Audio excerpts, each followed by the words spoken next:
Antes de vir para a República Tcheca, eu achei que seria só mais um destino europeu bonito e relativamente barato.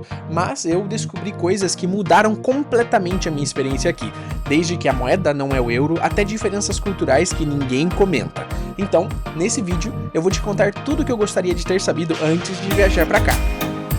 Bem, a República Tcheca fica bem no centro da Europa e, claro, está dentro da União Europeia, dentro do espaço de Schengen. Você não precisa de visto se você for vier para cá, se o seu objetivo, obviamente, for turismo. Você tem direito até 90 dias para estar circulando dentro da Europa, independente de qual país seja, ok?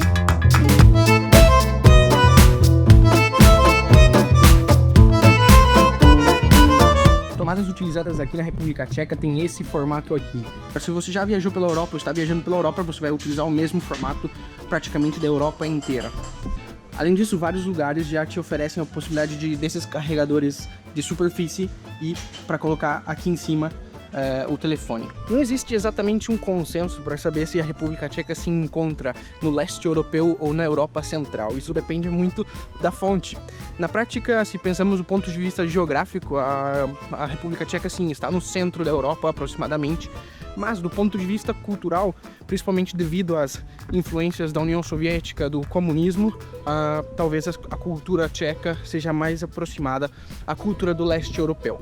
Por que eu estou dizendo isso? Porque se você for procurar informações, pode ser que você encontre guias de viagem que são de todos os países do leste europeu e que incluem a República Tcheca.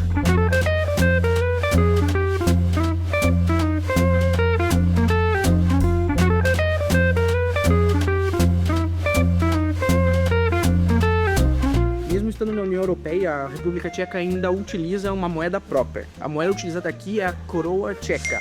E R$1 compra aproximadamente 6 coroas. €1 aproximadamente 25 coroas. Em alguns lugares eu vi que eles aceitam até euros e fazem a conversão direto e te apresentam o próprio preço em euros. Mas na maioria dos estabelecimentos você realmente vai precisar dessa moeda.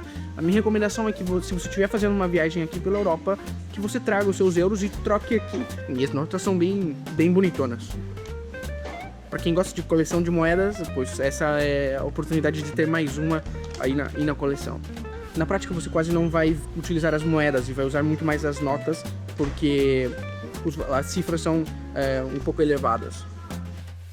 No geral, eu achei os preços um pouco mais acessíveis, principalmente quando comparo com outros países da Europa, como a Alemanha, a Áustria, os países da Escandinávia ou o Reino Unido. Com relação à comunicação, obviamente você vai encontrar Wi-Fi em vários lugares, isso não vai ser nenhum problema para você. Se você está fazendo uma viagem de mais tempo na Europa, uma coisa que eu já recomendei em outros vídeos é que você chegue no primeiro país que você aterrize e você compre um SIM card, um chip de celular com dados, enfim, 10, 15 euros normalmente custa, e que a maioria das companhias vai funcionar na Europa inteira, porque desde 2016 foi estabelecida uma lei de roaming internacional grátis, ou seja, você não paga por mudar de país. Então é o que eu recomendo. Você vai encontrar muitas companhias que oferecem esse tipo de serviço e fazendo isso no primeiro país, você pode fazer um mochilão utilizando a mesma companhia durante a viagem inteira. Na verdade, a geografia da República Tcheca ela é bem simples. É um país pequeno, só tem duas grandes regiões, a Boêmia e a Moravica. E Praga, além de ser a capital da antiga Tchecoslováquia, a capital da República Tcheca, é também a capital do Reino da Boêmia. Então nós estamos aqui em muitos lugares a gente vê a palavra escrito Boêmia. E o fato de existir uma cerveja que se chama Boêmia não é coincidência. Da mesma forma que um tipo de cerveja se chamar Pilsen também não é coincidência, mas calma, pouco a pouco eu vou contando pra vocês. Além de toda essa questão da cerveja, a Boêmia ela é famosa pelos seus cristais, os cristais da Boêmia. Pra quem gosta dessas coisas, isso aqui é o paraíso. Existem muitas e muitas lojas onde vocês vão encontrar vários artefatos de cristal. Não sou dessa parte da decoração e também sou muito estabanado. Se eu entrasse nessa loja aí, acho que as coisas começariam a cair das prateleiras de tão estabanado que eu sou.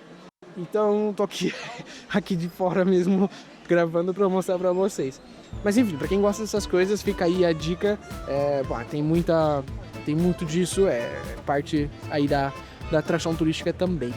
Em Praga o transporte é bem variado, você tem várias opções. O metrô tem apenas 3 linhas, mas cobre a principal parte turística. Quando você compra o bilhete, você compra por um tempo.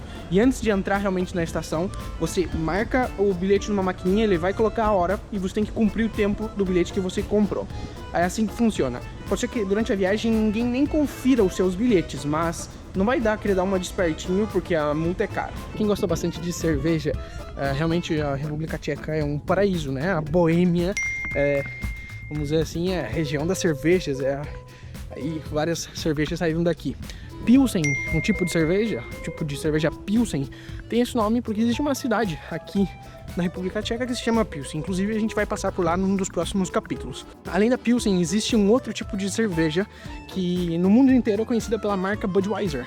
Budweiser é uma cerveja americana, mas que roubou, ou que usou, ou que copiou o nome de uma cidade muito famosa pelas suas cervejas, que se chama Budweiser, aqui na República Tcheca. Inclusive, existe uma briga judicial para ver quem detém o nome, quem tem direito a usar esse nome. Em alguns países, inclusive, a Budweiser americana perdeu o direito de usar esse nome e é simplesmente comercializada como Bud. Muitos de vocês devem conhecer por esse nome. Essa é a Budweiser tcheca. Se vocês vierem para cá, vocês precisam aprender a palavra pivo. Pivo em tcheco é cerveja. Uma coisa que eu aprendi viajando é que a expectativa molda a experiência, e aqui isso fica muito claro. As pessoas não são necessariamente frias, mas também não são expansivas como no Brasil. E entender isso evita aquela sensação de estranhamento no começo. O inglês funciona na maioria dos lugares turísticos, mas não é algo garantido em todo canto. Então, estar preparado para isso faz a diferença. Sendo bem breve, para você fazer uma introdução do que tu vai ver por aqui, basicamente aqui estiveram os celtas, os eslavos, o país já foi a Tchecoslováquia, hoje está dividido entre República Tcheca e Eslováquia. O país sofreu muito na mão dos nazistas e dos comunistas. O que eu recomendo para você? Que você procure sobre alguns temas, por exemplo, a Primavera de Praga, a Revolução de Veludo, ou inclusive veja alguns filmes tipo, sei lá, Operação Antropoide.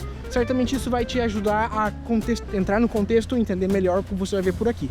E claro, veja todos os capítulos desse incrível canal que você está assistindo agora. Para quem caiu meio de paraquedas aqui no meu canal e esse é meu primeiro vídeo que você está vendo, fique sabendo que tem mais informação sobre a República Tcheca e vocês podem assistir os outros episódios nesse card que aparece em cima na playlist aqui da minha viagem pela República Tcheca. Também recomendo que você veja todos os demais vídeos de viagem, que esse é o melhor canal de viagens em português brasileiro dessa face da terra.